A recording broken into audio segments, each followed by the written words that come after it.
Hey everyone, you're listening to the Active Turnkey podcast, a podcast designed for hands-off, passive real estate rental investors. In the Active Turnkey podcast, you'll hear Tom Olson and Jared Stoutmeister discuss all things turnkey rentals with other turnkey providers, service providers, and rental investors. Our goal is to help you reach your financial freedom and whatever comes after that. Let's go.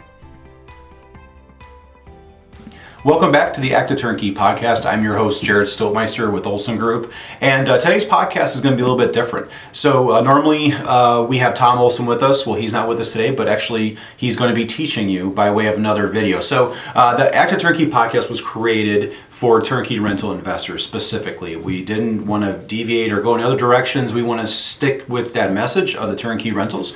And so ultimately the biggest motive for a turnkey rental investor is financial freedom.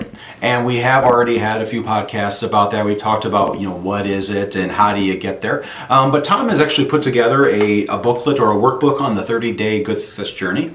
And in this book, chapter 19 is the chapter entitled, When Will You Be Financially Free? And so Tom has actually recorded videos through our sister company, Good Success, and he has gone videos through each chapter in the book. And so today, our special treat for you guys is he's going to actually go through step by step, line by line, through the booklet with you guys on chapter 19, When Will You Be Financially Free? Join us as we go a little bit deeper into the topic of financial freedom. This is Tom Olson here, and I am here reviewing and going over and working together with you on the 30 days to good success.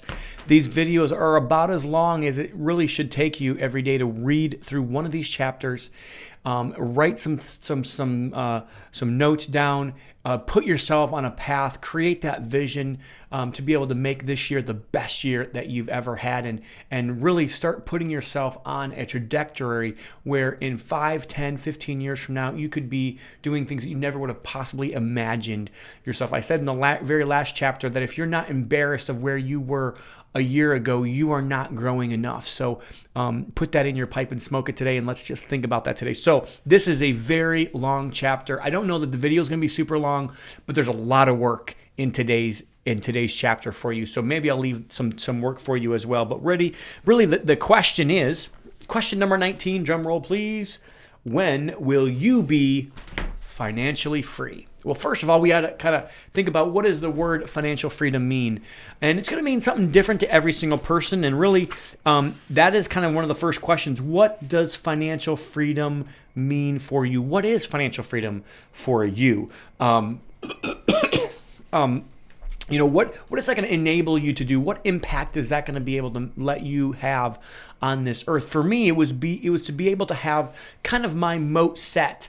If you think about a castle has a moat around it, and it has enough security in which if it wants to go to another land to be able to go slay the dragon, it already has its castle protected. And that's kind of how I looked at it.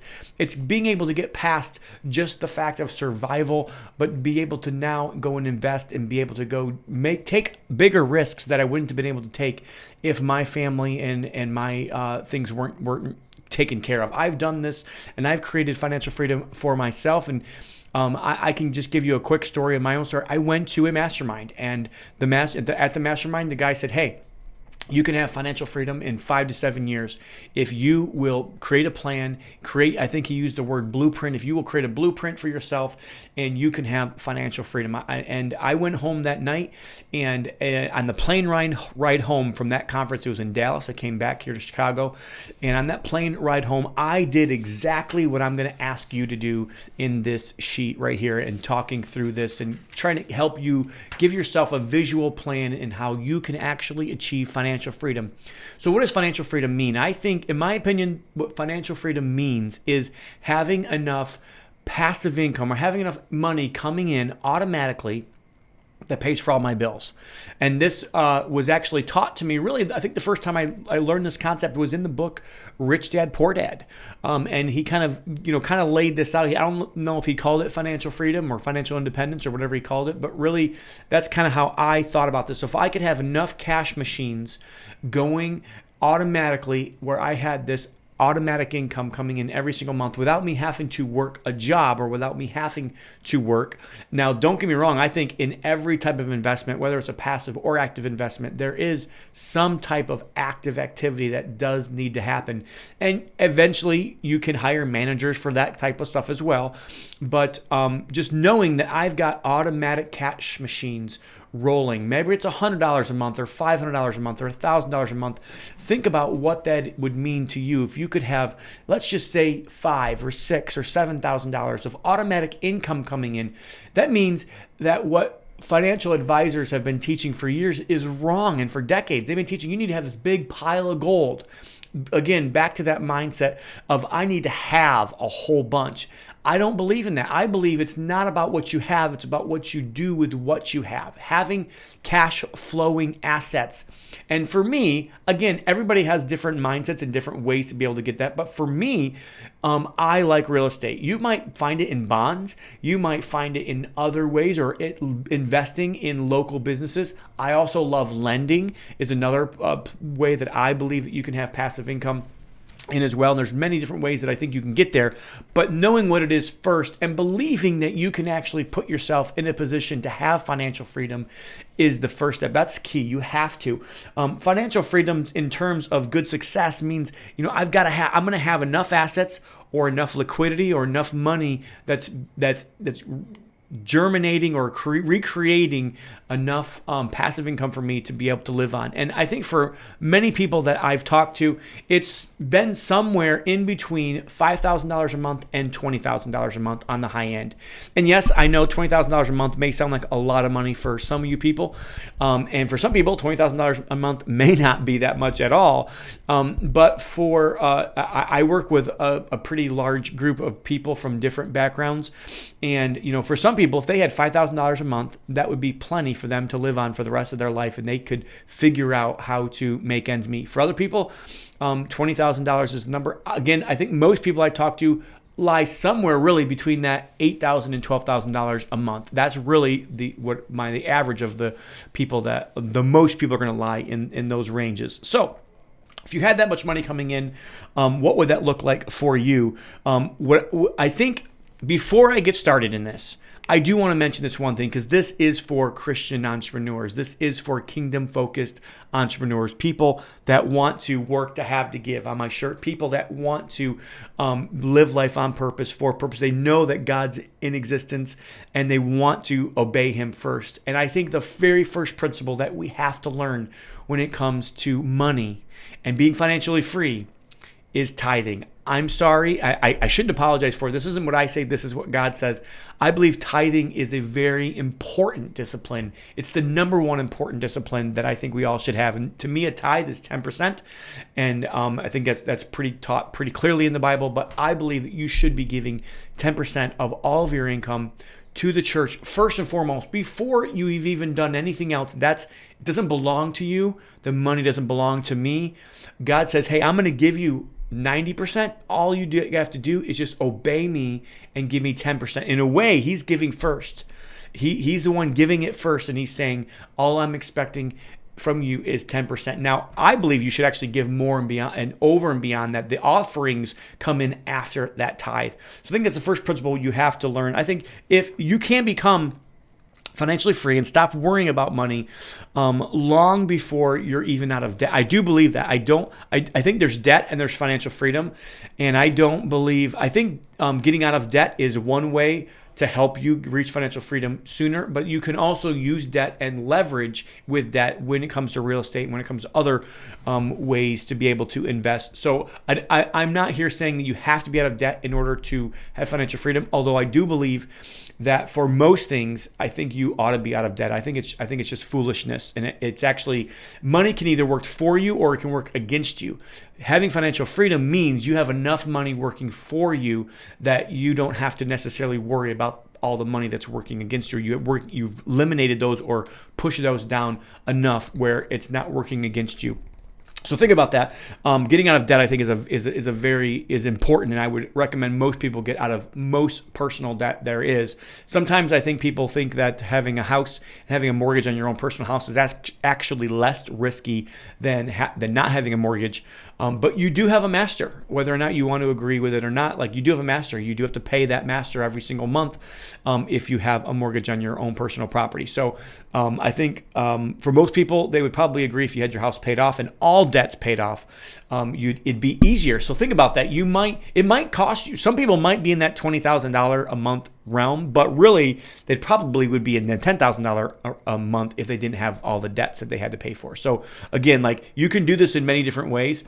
Even the book Rich Dad Poor Dad kind of teaches this exact same concept. There's a book and there's also a game that goes along with that. So most people. And something else that I want to make sure I get across is that most people can achieve financial freedom in 5 to 7 years. I honestly believe that with all my heart. I believe you can get out of debt in 3 to 5 years. I believe that you can, even the people that are in a lot of debt, I think they can get out of debt in 3 to 5 years if they'll focus on it. I believe you can be financially free in 5 to 7 years. I believe almost every person out there, if you're really set on it and it's really a goal, you can make that happen. Okay, so some practical tips. So the first one is, what does financial freedom mean to me? Page 104 in our workbooks. And then I'm not going to kind of go over how do I feel when I think about money. I'm not really going to get into that with these videos, but the financial habit that you wish you had already changed. Think about that. Maybe it's I need to start giving 10%. Maybe it's I need to start saving 10%. The problem is, if you don't start saving when you're younger, if you don't start putting those habits in there when you're younger, and you don't start investing when you're younger, it's going to take a lot more money and a lot higher percentage when you're in your 50s and 60s. Trust me, I promise you. I've dealt and I've helped many people become financially free, and it takes 30, 40, 50% of their income when they're in their 50s if they're going to try to create this later on in their life than if they were to just start when they're 20 or 30 or 40. So the first thing was, again, what does financial freedom mean to you?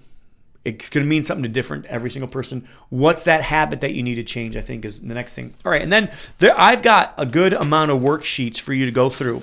It really is, it's pretty, there's a lot to work through. So I'm going to give you guys some time to do that. But I think the next one, question number 2 on page 105, is knowing your number. So this is where you figure out, if I had this much money, or I had this many rental properties, or I had this much money in bonds, or this much money in my whole life insurance policy. There's many different ways to get to this financial freedom number. But what number is that? And I think I like to just work on round numbers. And I know that I believe I can make 10% on my money. So let me give you a quick example, easy example. Let's just say that you have figured out that your monthly goal, or their monthly number, the number is how much money, if I had this much money coming in passively without me having to work, would I be able to survive on and be able to live on without anything else, okay? So let's just say that number is $10,000 a month. So now let's kind of work backwards on that now. So if I know my goal is $10,000, how much money do I actually need to have if I can earn 10% on my money? And that money is a very simple math equation. It's $1 million. And now you might think to yourself, oh my goodness, you're telling me I have to save $1 million and that's impossible. I am here to tell you, 20 years ago, I would have thought that. I would have thought in order to save $1 million would have taken me a lifetime. But I'm going to tell you, it is not as hard as you think. You can do it. And if you start in your 20s, you can very easily do this by the time you're in your 40s or probably in your 30s. If you really focus on it, you could probably do it within that 7 to 10, even when you're younger, if you'll actually focus on it. So what is your monthly number? And then your yearly number. So how much do I need each year? So if it's $100,000 a year, $120,000 you need a year, $10,000 is your monthly number. And then figure out what kind of percentage your risk tolerance is happy with. If you're happy with 6% yields, then you need to multiply that out and figure out what that is. Maybe it is $2 million that you need to be able to save or be able to come up with in order to be able to be financially free. I'm not sure what it is.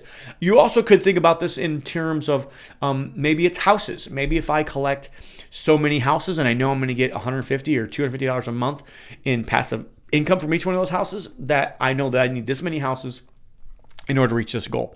I'm going to tell you, for me personally, I put my money in 3 different places. I put my money in businesses, I put my money in real estate, and I put my money in lending. Those are the 3 things that I do. I don't think that you need to do a lot of things. I don't think you need to have a basket. I think this diversification thing is, I've heard a new term lately. It's called diversification, not diversification, diversification. And it basically just means that I've put my money in all these different things and I have no idea where it is. I have no idea what it's doing, and I don't know anything about anything I'm putting my money in. I would treat this like a business. A business, you start something, you create a process, and then once that process is going really well and you know it enough, you can go then and do something else. Do that with your money as well. Know what you're investing in and have some knowledge in it. Have some expertise in whatever you're doing. Understand how to vet deals, or understand how to vet where to place your money, how to vet those people, make sure they have character, make sure you trust them, not just in their character, but also in their competency in what they're doing, and that they're going to do the right thing. And if a downturn happens and you're trying to figure out how to get your money back from those people, are you okay going down that trail with that person? These are great questions to ask yourself. So again, what is your dream number, dream budget? And then where are you at now? We've already said, hey, now we've created that goal, that long-term financial freedom goal, maybe that might take me 5 or 6 or 7 or 10 years to be able to achieve. And then kind of where am I at now? And that's going to go down to my debt, my house payment, every one of my this is kind of going back to your budgets. We've talked about budgets a little bit already, but creating that budget for yourself, that dream budget. What is your dream budget for a 1-year period of time? And make that your financial freedom goal. So create that dream budget, which is kind of going on the next page, and then you'll come up eventually with a total amount monthly to spend, and then your total monthly spend if you'd had no credit card debt, or if you had no car payments, or whatever it is that, again, creating that dream lifestyle of, hey, I only have maybe your house payment. And so if you only had your house payment for debt and all your other debts were paid off, what does that number look like? And how much money every single month would you need? And then I think you need to start asking yourself some other harsh questions. What can you say no to? What can you live without? Because if you're not willing to give up something for financial freedom, you're probably never going to get it. I'm just going to tell you. You have to, just like losing weight, just like being healthy, you've got to be willing to give up some things, maybe some bad drinks, maybe some bad food, maybe all the sugar, maybe the coffee, maybe the sugary coffee drinks, maybe it's pop, maybe whatever it is. You got to be willing to give up something. Same thing with financial freedom. I guarantee you, the more you're willing to give up, the quicker you will be able to have financial freedom. So what can you live without? Make that list there. And then again, what is my number? So knowing your number again, this is kind of helping you with your number again. Originally, you kind of came up with what you thought. But once you've done some analysis and really put your budget to paper, knowing what it really is, this is what I did on the plane ride home. I went through my yearly budget and every single item that I could think of, I just put on there. And then I started adding things like, hey, right now we take 1 yearly vacation. Okay, I think my dream budget says I want to take 2 yearly vacations. I believe investing in your children is one of the best things you can do, and maybe a 3rd vacation every single year. Maybe, I take my wife to a marriage retreat every year. All those things, put them in that yearly dream plan budget. Then what is the difference between A and B? So the very next piece is, where am I at now and where do I want to be? When I started my plan, I'm going to be honest with you, my number was $10,000 a month. I wanted to achieve $10,000 a month in passive income. And for me, it was a pretty large, at the time, I only had $1,300 in passive income coming in. So my difference there was $8,300 a month that I needed more in passive income. And for me, I thought to myself, hey, okay, if it's $8,000 more a year all I need to do is add $20,000 a year in passive income every year for the next 5 years. And that was, it was a very simple plan for me. And I think I had $18,000 the first year in passive income. The second year I did this plan, I was a little bit behind. I think I only had like 30,000. After the 3rd year, I had really got some ground and I was already at 75,000. And before the 4th year was even up, by about 3.5 years, I had already reached my goal. And I can tell you that's how it works. Like that compound effect of you focusing on these numbers and focusing on this math and focusing on your budgets, and then focusing on being disciplined, focusing on creating financial freedom for yourself, and making sure you know why. At the end of the day, why do you really want to have financial freedom? I believe if your why is big enough, your what will take care of itself. I honestly, firmly believe that with all of my heart. If your why is big enough, your what will take care of yourself. So if you have a really big goal and a really big reason why you want to have financial freedom, and if it's big enough to you, you will make it happen. If it's not big enough to you, if it doesn't really matter, if you don't really want to live a life of significance, then continue to do what you've always done. Because like Einstein said, if you always do what you've always done, you will always get what you've always got. So think about that. The difference between A and B, where you are now, where you want to go. What do you want? Why do you want financial? I just talked about that. And then, so the first question there is why do you want it? How do you want to reach it? This is your plan. So what are you going to say no to? What are you going to say yes to? Do you need to get out of debt or not? And then try to start picking the avenues in which you believe that you can reach financial freedom in. Maybe this is note investing. Maybe this is lending. Maybe this is investing with funds. Maybe this is investing in bonds. Maybe life insurance, overfunded life insurance may be part of your plan. Whatever it is. I'm not a certified financial planner. At some point in time, I may become one because I'm very passionate about this and I love helping people with this. But whatever it is for you, it doesn't matter what it is for you. Whatever that plan is for you, start thinking about that. Write it down. Answer these questions in here. I recommend a minimum of 2 or 3 different investment vehicles. Now, does that mean I need to start with all 3? No, start with one. Just invest with one of those. For me, you can do multifamily, lending, funds, notes, commercial assets, short-term assets, long-term assets. I think all of these have to have a place, but you need to know about what you're doing before you get into, before you start investing into people. The Richest Man in Babylon talks about, a guy who had money. He called it his pile of gold. His pot of gold, his sack of gold. He would go and after he had been saving, other people hadn't been saving, so he had been saving, and he got to buy somebody's business out that he knew about because he had it available. If opportunity knocks and you're not prepared for it, you don't have the money to invest.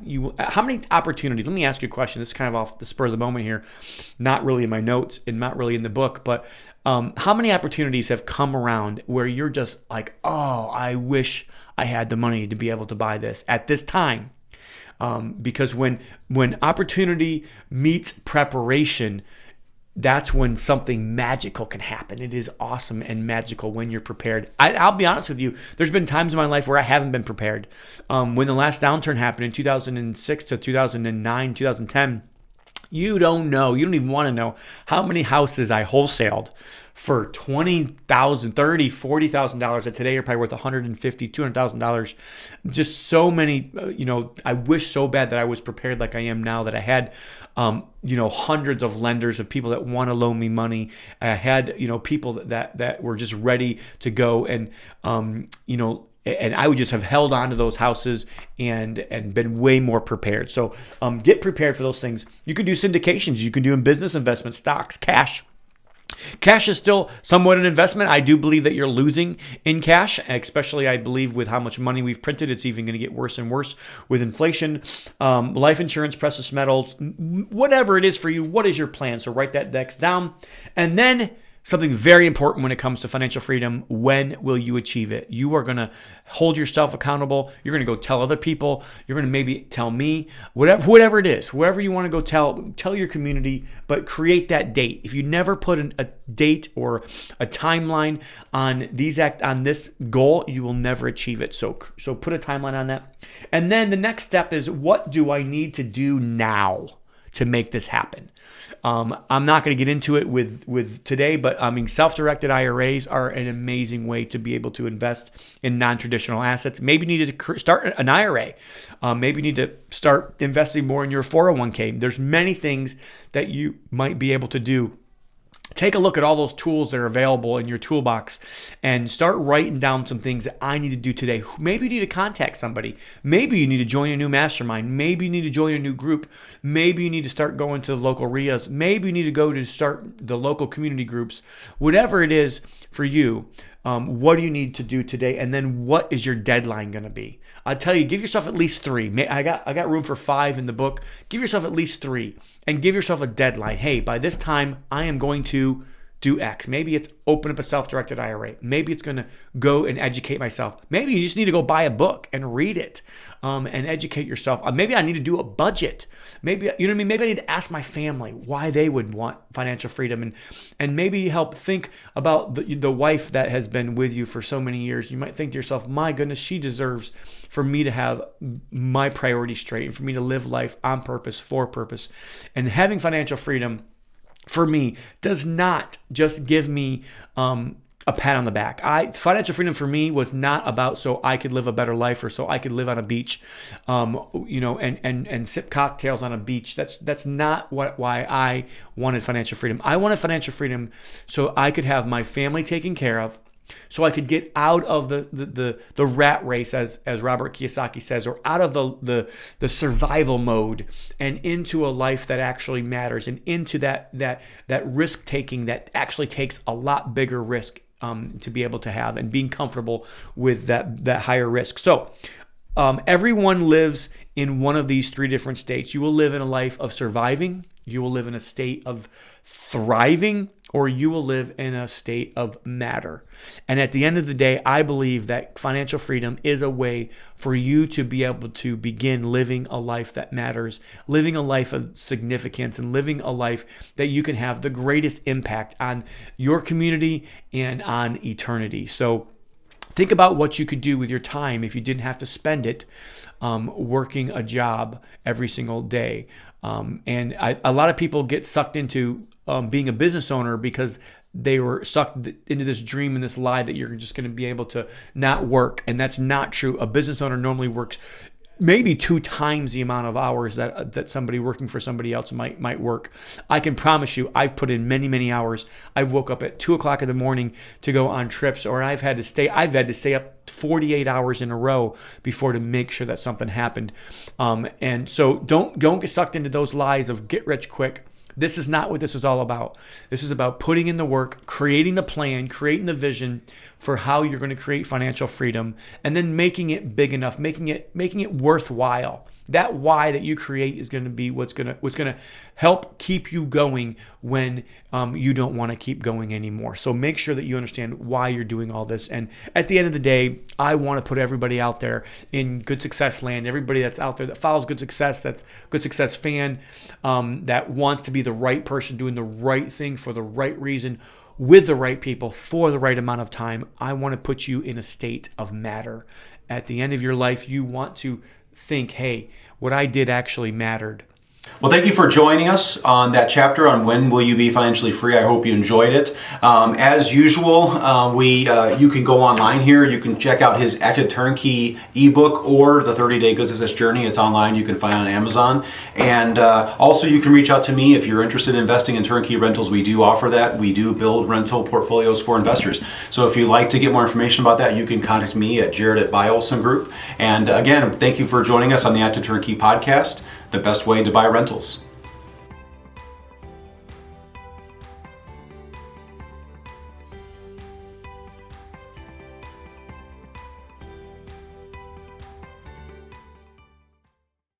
Olson Group Network makes no warranty, guarantee, or representation as to the accuracy or sufficiency of the information featured in this podcast. The information, opinions, and recommendations presented in this podcast are for general information only, and any reliance on the information provided in this podcast is done at your own risk. This podcast should not be considered professional advice. Unless specifically stated otherwise, Olson Group Network does not endorse, approve, recommend, or certify any information, product, process, service, or organization presented or mentioned in this podcast, and information from this podcast should not be referenced in any way to imply such approval or endorsement. Any third-party materials or content of any third-party site referenced in this podcast do not necessarily reflect the opinions, standards, or policies of Olson Group Network.